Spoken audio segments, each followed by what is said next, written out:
There are lots of things in this world that give us pleasure, but when something makes you feel too good, there's a downside. The risk of addiction. Millions of Americans struggle with it. Many die from it.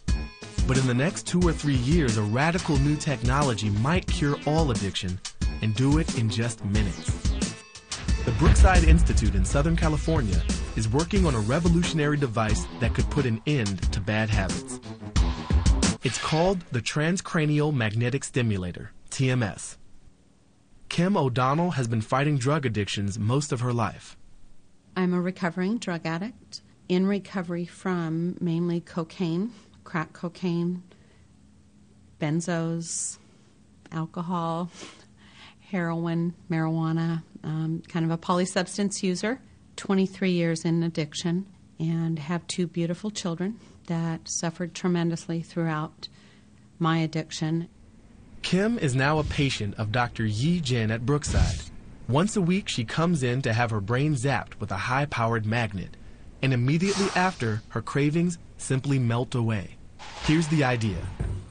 The things we do that make us feel good cause neurons in our midbrain to release a chemical called dopamine, and we experience pleasure.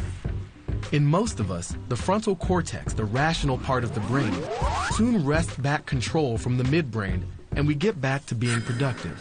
But in the addict's brain, the frontal cortex isn't strong enough to rein in the midbrain's primal urges. So all the addict does is focus on getting more pleasure. The goal of TMS is to make the frontal cortex stronger so it can beat back those urges.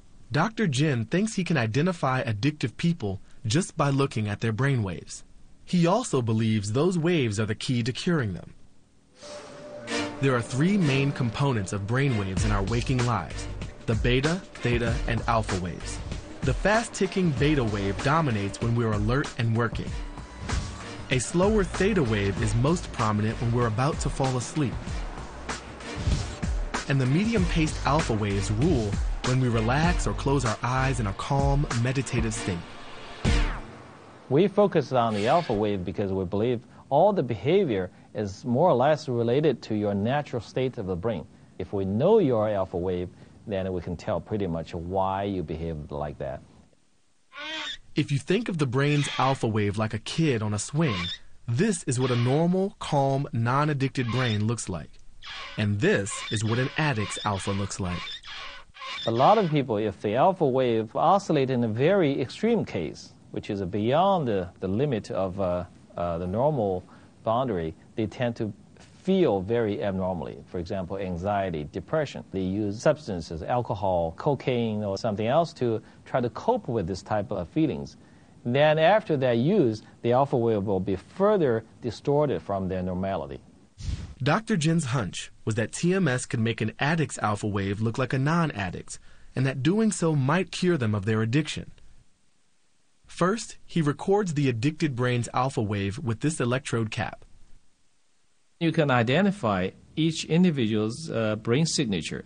Everybody has their intrinsic frequency. Once he knows that frequency, he adjusts the transcranial magnetic stimulator to precisely match it. He then zaps the patient's cortex with a magnetic pulse, once for each alpha wave oscillation.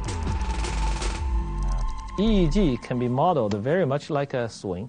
Then if you know exactly the peak of this frequency, then you use the magnetic pulses to modulate that, to stimulate that frequency. It's very much like a single finger to push the swing. Just as you get a kid to swing higher by pushing him only at the high point of the swing, TMS treatments repeatedly nudge the brain's alpha wave, boosting it into a strong and steady level, imposing a healthy, non-addictive pattern over the unhealthy one, and the results look very promising. You gain understanding on how you operate, and that's what I got from it. You know, our brain is a very tricky thing, and we can play mind games on ourselves. But I see the future being that neuroscience is going to be very effective.